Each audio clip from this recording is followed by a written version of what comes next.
ज्ञानव्यापी मामला हो, मथुरा का जिक्र हो या फिर ताजमहल का तेजोआल्य होना हो, इन तमाम मुद्दों को लेकर आजकल विवादित नेता यानी कि नंदकिशोर गुर्जर हमेशा बोलते हुए नजर आते हैं। साथ में मेरे मौजूद भी है। आखिरी बार जब साक्षात्कार हुआ था इसी तरीके के इंटरव्यू में आपने एक नया विवादित बयान दिया था, लेकिन अब सवाल बिल्कुल सीधा है। ज्ञानव्यापी के मामले को लेकर अखिलेश मुस्लिम समुदाय के सब जो है पक्ष में नजर आ रहे हैं। यही स्थिति असदुद्दीन ओवैसी की भी है। देखिए, असदुद्दीन ओवैसी या अखिलेश जी दोनों में अंतर मैं तो मानता हूँ। अखिलेश जी को ये लोग मानते थे उत्तर प्रदेश में कि वो एक पढ़े लिखे लीडर हैं और वो प्रदेश के लिए, यूथ के लिए कुछ करेंगे। लेकिन जिस तरह से वो भी एक वोट बैंक के लिए अपना जो मूल विचार था उनका कि कहीं ना कहीं लोगों के लिए कुछ होना चाहिए, उसको भूल करके और इस तरह की बात कर रहे हैं। क्योंकि जो एजेंसी है जो वहाँ सर्वे कर रही है गवर्नमेंट की एजेंसी है, वो गवर्नमेंट किसी एक पार्टी की नहीं है, अब सारे प्रदेश की गवर्नमेंट है, किसी के दल के लोगों, माननीय मुख्यमंत्री सभी के हैं। वो एजेंसी जो विवाद हैं, जो बिना वजह का जो वहाँ खर्च हो रहा है, दुनिया का तनाव रहता है, जिस तरह से राम जन्मभूमि का जो निस्तारण किया माननीय न्यायालय ने, लेकिन इसको पहले ही अगर मिल बैठ कर लोग कर लेते तो इतना बड़ा खर्च नहीं होता। और उसमें मुस्लिम पक्ष ने भी और जो देश के तमाम लोग थे सबने स्वागत किया था। इसी तरह से जो काशी जी में भगवान आदि महादेव जी का जो शिवलिंग वहाँ निकला है, और वो कोई हिंदू पक्ष नहीं कह रहा है, वो तो जो बात प्रमाणिक है, सारी रिकॉर्डिंग हो रही है। तो इसके बाद तो जो मुसलमान है हिंदुस्तान का, बहुत लोग हमें मिले, कल हम लखनऊ में थे, उन्होंने कहा कि ये सारे मसले निपटने चाहिए। अपना जो यहाँ का मथुरा का है वो मसला भी है।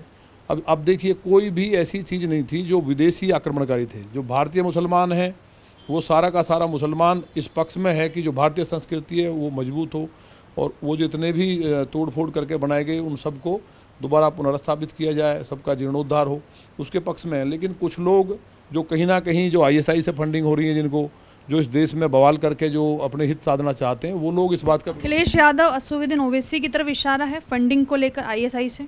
देखिए, अब इशारे की बात क्या कर रहे हैं, अब ये तो ओवैसी का तो क्लियर है, तो अब दूसरे वाले उनकी भी जांच हो जाए, इसमें क्या बात है। प्रत्यक्ष को प्रमाण की जरूरत नहीं होगी, बता रहे हैं ना हम, तो ये उसकी जांच हो जाए। लेकिन जिस तरह से उन्होंने महाकाल का, आप समझिए, बात राजनीति की बात अलग है। महाकाल जो हैं, जो देवी अहिल्याबाई जी थी, उन्होंने रुद्री का पाठ हुआ है नर्मदा नदी में, और वहाँ महाकाल साक्षात उनके पल्लू में प्रकट हुए, सबके सामने प्रकट हुए हैं। जो साक्षात महादेव जो दुनिया को चला रहे हैं, जो अल्लाह के भी अल्लाह हैं, जो देवादिदेव हैं, उनके लिए भी, महाकाल के लिए भी ऐसा बोलना, उनका भी विरोध करना, तो ये सर्वनाश को निमंत्रण देना है। पार्टी का विषय नहीं है। जो पार्टी में बेचारे लोग काम कर रहे हैं वो भी इन्हीं के चक्कर में ख़राब हुआ। लेकिन उन्हें अपने परिवार को, खुद को बचाना चाहिए, क्योंकि महाकाल की दृष्टि, जो तीसरा नेत्र खुला, उनको चैलेंज कोई करेगा। भोलेनाथ जो हैं बहुत भोले हैं, और मैं भी उनसे प्रार्थना करता हूँ कि अखिलेश जी के परिवार पे अपनी जो नज़र है, तीसरा नेत्र ना खुले। लेकिन माननीय अखिलेश जी को जाकर के इसके लिए माफ़ी मांगनी चाहिए, और जो सर्वे चल रहा है उसमें वो मांग करना चाहिए उन्हें कि भाई हमारा भी एक आदमी हो, जिससे कि जो चीज़ें वो क्लियर हों। उन्हें अगर ये भरोसा नहीं है कि जो रिकॉर्डिंग हो रही है उसमें कुछ हो सकता है, तो ये तो बात मानी जा सकती है। चलिए अब अगला सवाल पे आते हैं। मामला बहुत लंबा हो जाएगा, धार्मिकता से अब जोड़ते हुए जा रहे हैं। आपकी मंशा क्या है, क्योंकि आप भी एक पार्टी से आते हैं, धार्मिक तौर से हिंदू भी है। क्या आपको लगता है कि जहाँ जहाँ मस्जिदें हैं वहाँ दोबारा से जो है चेकिंग होनी चाहिए, पुरातात्विकों को भेजा जाना चाहिए, और मंदिर का जो अगर साक्ष्य मिलते हैं तो निर्माण होना चाहिए? खासकर अगर उदाहरण दूँ, जामा मस्जिद को लेकर कोई टिप्पणी करना चाहेंगे दिल्ली की?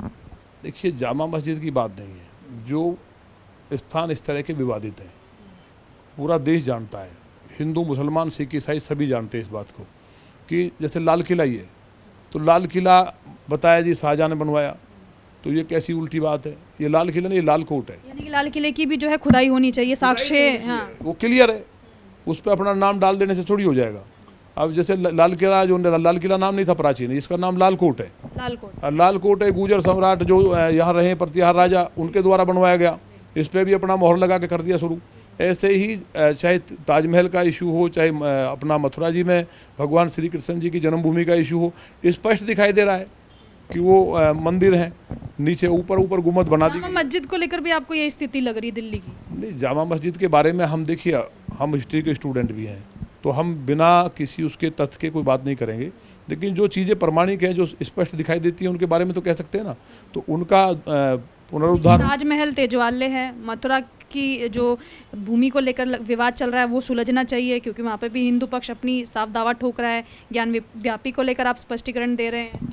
देखिए, राम जन्मभूमि के बाद आज जो काशी जी में जिस तरह से भगवान महादेव स्वयं वहाँ प्रकट हैं और जिस तरह से वहाँ नाग, त्रिशूल, ये सारी चीज़ें वहाँ रिकॉर्डिंग में आई है, तो ये तो स्पष्ट हो गया ना कि यही मथुरा में हुआ है, यही इस तरह से ही जो ताजमहल को बनाया गया। अब आप बताइए कि ताजमहल के दरवाजे खुलने चाहिए, जो बार बार जिक्र होता है 20 से 22 कमरों का। देखिए, वो तो खुलेंगे ही, खुलने क्या चाहिए। इस देश के अंदर जो भारतीय संस्कृति को नष्ट किया गया है, माननीय मुख्यमंत्री जी के नेतृत्व में उनका सबका पुनरुद्धार हो रहा है। और ताजमहल का नाम बदल के तेजवाल्य करने की तैयारी होगी। अब वो तो जो सरकार तय करेगी, सरकार की मंशा है कि क्या होगा। जो भी नाम होगा, जो प्राचीन रहा होगा, तो होना तो वही चाहिए। चलिए, एक आखिरी सवाल का जवाब दे दीजिए। मायावती जी कहती है धार्मिक भावनाओं को अगर भड़काना किसी सीखना है तो उसमें बीजेपी सबसे अग्रसर नजर आती है, और इसी तर्ज में उन्होंने ज्ञान व्यापी से लेकर मथुरा के अलावा ताजमहल का भी जिक्र किया, यानी कि धार्मिक भावनाएं भड़काने का सीधा आरोप आप पर लगाया जा रहा है। देखिए, बहन जी ने किस उद्देश्य से कहा और किस परिप्रेक्ष्य में कहा, इस पर तो मैं टिप्पणी नहीं करूँगा, लेकिन बहन जी तो हिंदू धर्म को बहुत मानती हैं। बहन जी में और अखिलेश जी में, ओवैसी में एक अंतर है कि कम से कम बहन जी गोहत्याबंदी कानून लेके आई थी अपनी सरकार में, जब भी भारतीय जनता पार्टी के साथ सरकार थी, तो इसलिए बहन जी शायद ये बात नहीं कह सकती। हो सकता है उनके बयान को तोड़ मरोड़ा गया हो। मतलब आप कह रहे हैं कि जो स्पष्ट बयान आया है उसे तोड़ मरोड़ कर पेश किया गया है, लेकिन अभी भी उनका जो एक लाइन है बड़ा स्पष्ट है कि बीजेपी धार्मिक भावनाओं को भड़काने की कोशिश कर रही है। तो क्या जिस तरीके से विपक्ष कहता है कि आपकी बी टीम के तौर पर काम कर रही है, इसलिए आप उनके नाम पर स्पष्टीकरण दे रहे हैं, या आप भी मानते हैं कि कहीं ना कहीं सच्चाई है बहन जी की बातों में? देखिए, बहन जी जो कह रही है ना, उसमें मैं समझता हूँ बहन जी ने ऐसा इसलिए नहीं कहा क्योंकि वो सारी चीज़ों को समझती हैं और काफ़ी सीनियर लीडर हैं। आप एक बात बताइए, भारतीय जनता पार्टी की जो सरकार है वो इस देश के विवाद को हमेशा के लिए समाप्त करना चाहती है। अब राम जन्मभूमि का विवाद हमेशा के लिए समाप्त हुआ ना, रोज़ बवाल होता था, रोज़ दंगे होते थे। ताजमहल का सर नंबर कब आया? अब वो तो नंबर का, ये तो जो सरकार की मंशा होगी उसके अकॉर्डिंग होगा ना, इसमें मैं थोड़ी कोई बता पाऊँ। आपको क्या लगता है, तेजवाल्य हो जाना चाहिए, कमरे खुलने चाहिए, सर्वेक्षण होना चाहिए, चीज़ें सामने आनी चाहिए? देखिए, ये सतयुग चल रहा है, कलयुग में, और इसमें सारे देवता भी जागृत हैं, और जो भारतीय संस्कृति है, जो उसको मिटाने का काम किया, उसको भी पुनरुद्धार होने का काम चल रहा है। और आने वाले समय में भारत विश्वगुरु बने तो ये जो शक्तियाँ जागृत होंगी तभी तो बनेगा। चलिए, शुक्रिया हमसे बात करने के लिए। कैमरा पर्सन दुर्गेश के साथ मैं भावना, R9 न्यूज़, दिल्ली।